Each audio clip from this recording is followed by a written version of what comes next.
안녕하십니까. 카툰 경영연구소의 최윤규입니다. 자, 이번 시간에는 창의 마인드의 요소 발상이라는 주제로 말씀드릴까 합니다. 자, 발상은 어떻게 하는 걸까요? 사람들은 얘기하죠. 발상의 전환을 해라. 그런데 발상은 뭘까? 뭘 어떻게 해야 발상의 전환을 할 수 있을까? 그 이야기를 드릴까 합니다. 인터넷에서 이런 질문을 받습니다.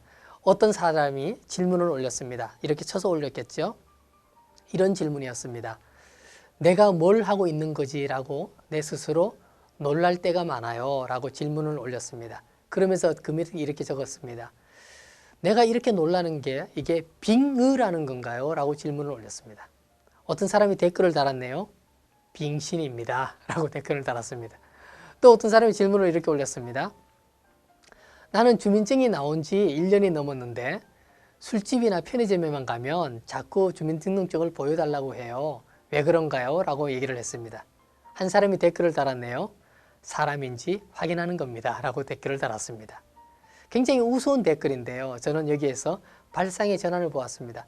똑같은 질문인데 다르게 할 수 있는 것. 아, 이게 바로 발상의 전환이 아닌가 그 생각을 했습니다. 핀란드에 가면 라플란트라는 유럽 최북단에 술록 마을이 있습니다. 이 술록 마을에 있는 온 마을 사람들은 그 울타리를 쳐놓고 술록을 기르는 게 아니라 큰 산에다 마을 사람들이 전부 다 자기네 술록을 가져다 놓고 방목을 해서 기르고 있습니다.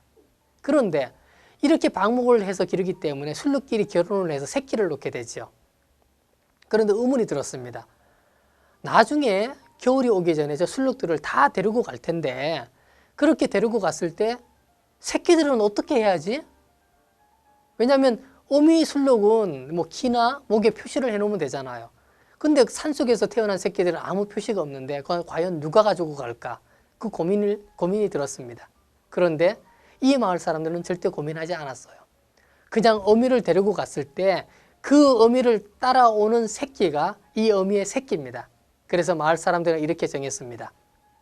어미를 가진 자가 새끼의 주인이다. 아무것도 아닌 것 같지만 제가 봐서는 굉장히 기발한 발상입니다. 제가 저희 교회에는 강아지를 7마리 정도 기릅니다. 7마리를 기르는데 주인이 있어요. 그리고 얘들을 좋아하는 사람들이 있습니다.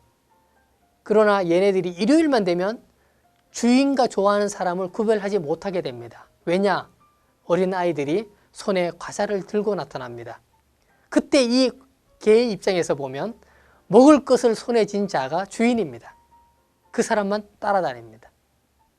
어린 술록도 그와 같이 자기 엄마 젖만 따라다니겠죠. 작은 발상의 전환이 필요하다라는 것이죠. 구글에 입사하기 위해서는 재미있는 시험 문제가 납니다. 이런 시험 문제가 납니다. 스쿨버스에는 골프공이 몇 개나 들어갈까요? 또 이런 문제도 있네요. 모든 사람들이 아들만 원하는 나라에서 아들을 낳을 때까지 계속 아이를 낳는다면 그 나라의 인구 비율은 남녀 몇 대 몇이겠는가? 정답은 5대 5입니다. 생각해 보시면 알 것 같습니다. 우리가 많이 아는 문제도 있죠. 왜 맨홀 뚜껑은 둥근가? 둥그렇게 해야 빠지지 않기 때문이죠. 또 구글에는 이런 시험 문제도 냈네요. 하루에 우리가 시계를 볼 때 똑딱똑딱 시계를 볼 때 시침하고 분침이 같이 겹치는 것은 몇 번이나 될까? 여러분 몇 번 되는 것 같아요? 12시에 한번 겹치지요. 그리고 1시 5분에 겹칩니다. 2시 11분에 겹칩니다. 3시 16분에 겹칩니다. 겹치는 걸 한번 찾아보세요.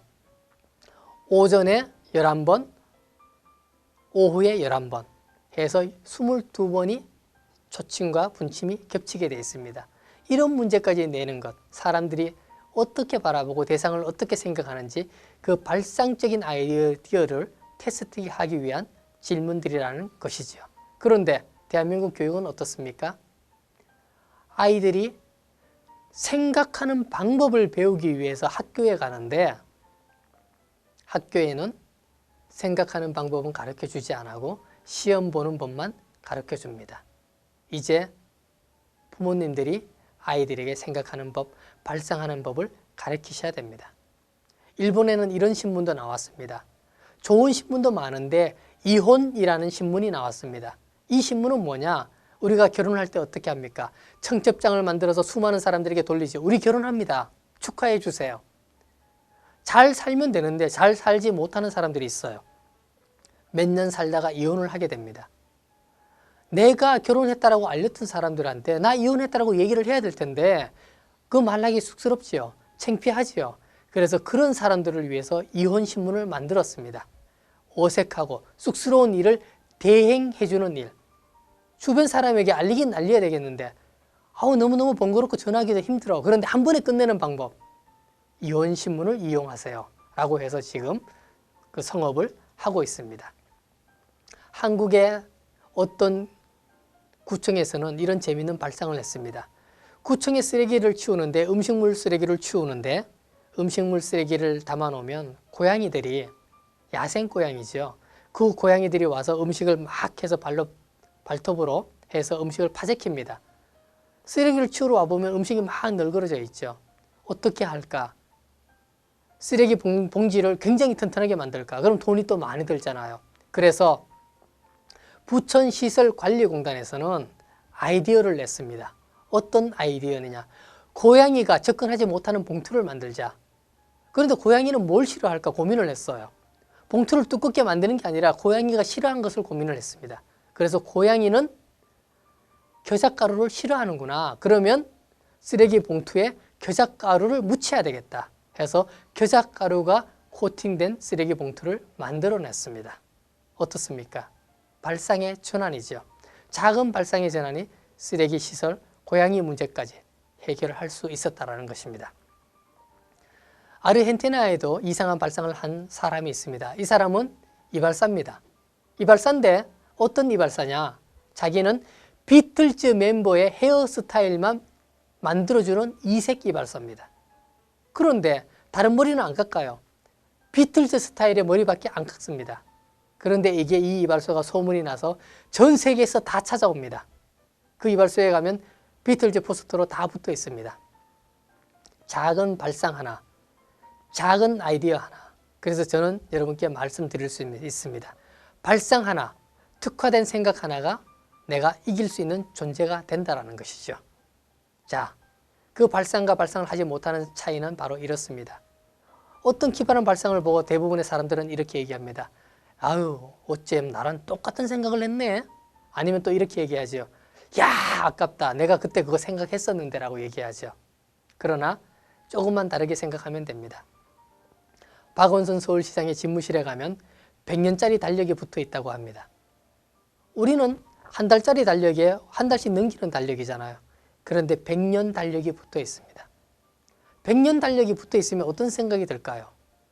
생각이 달라집니다. 관점이 달라집니다. 시간에 대한 개념이 달라집니다. 하루하루를 보면서 사는 것과 100년을 보는 사는 것, 인생이 달라질 수밖에 없습니다.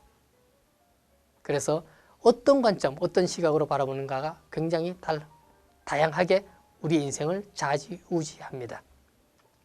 문무학이라는 시인이 있는데요. 이 사람이 이런 시를 썼습니다. 바다라는 이름을 갖게 된 것은 이것저것 가리지 않고 다 받아주기 때문이다. 저는 이 대목에서 깜짝 놀랐습니다. 말장난 같지만 똑같은 말이지만 어떻게 이렇게 표현했을까? 아, 이것도 발상의 능력이구나. 빅토르 위고도 이런 말을 했습니다. 군대의 침략은 막을 수 있어도 아이디어의 침략은 막을 수 없다.